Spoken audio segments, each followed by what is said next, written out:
নমস্কার বন্ধুরা, ঠিকানা কর্মসংস্থান চ্যানেলে সবাইকে স্বাগতম। আজকে দেখব আমরা ডল স্টার্টার।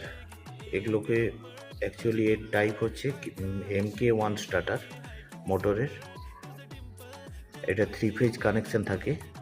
এটা হচ্ছে স্টপ বটম, এটা স্টার্ট বটম, মাঝে এটা দেয়া আছে যাতে এমার্জেন্সি কেউ অন না করতে পারে কোনো কাজের জন্য।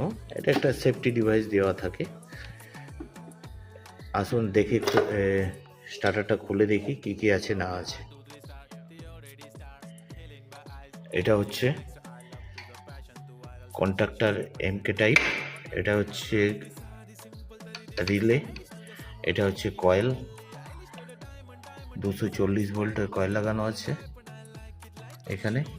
এটা হচ্ছে রিলে আর এইটা হচ্ছে কন্ট্রাক্টর।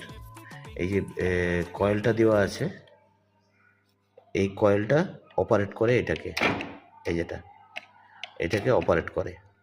এই যখনই কয়েল পাওয়ার পিক হবে তখনই এটা উপর দিকে অপারেট হয়ে যাবে, তারপর রিলে হয়ে বেরিয়ে যাবে। এখানে রিলে দেওয়া আছে দেখুন, 4 থেকে 6.5 পর্যন্ত, ম্যাক্সিমাম 6.5 পর্যন্ত রিলে দেওয়া আছে আমাদের। এটা 3 ফেজের, 1 2 3 রেড ইয়েলো ব্লু, যদিও রেড ইয়েলো ব্লু কানেকশন দেওয়া নেই। এইখানে 3টে ফেজ বেরিয়ে মোটরে গেছে। MK1 স্টার্টার, এটাকে আমরা ডল স্টার্টারও বলি। এটা হচ্ছে রিলে, ওই যে প্রথমে সুইচ বোর্ডে এই উপরে দেখালাম, এটা হচ্ছে স্টপ আর এটা হচ্ছে স্টার্ট।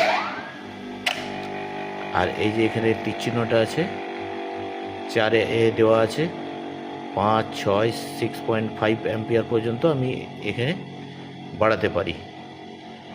থ্যাংক ইউ দোস্ত। এরকম আরও ভিডিও দেখতে চাইলে আমার চ্যানেলটি সাবস্ক্রাইব করবে এবং আমাকে ফেসবুকেও ফলো করতে পারো ঠিকানা কর্মসংস্থানে। আমাকে আরও ভালো ভালো ভিডিও দেব, তার জন্য বা আমার ভিডিওটি দেখার জন্য তোমাদেরকে থ্যাংক ইউ।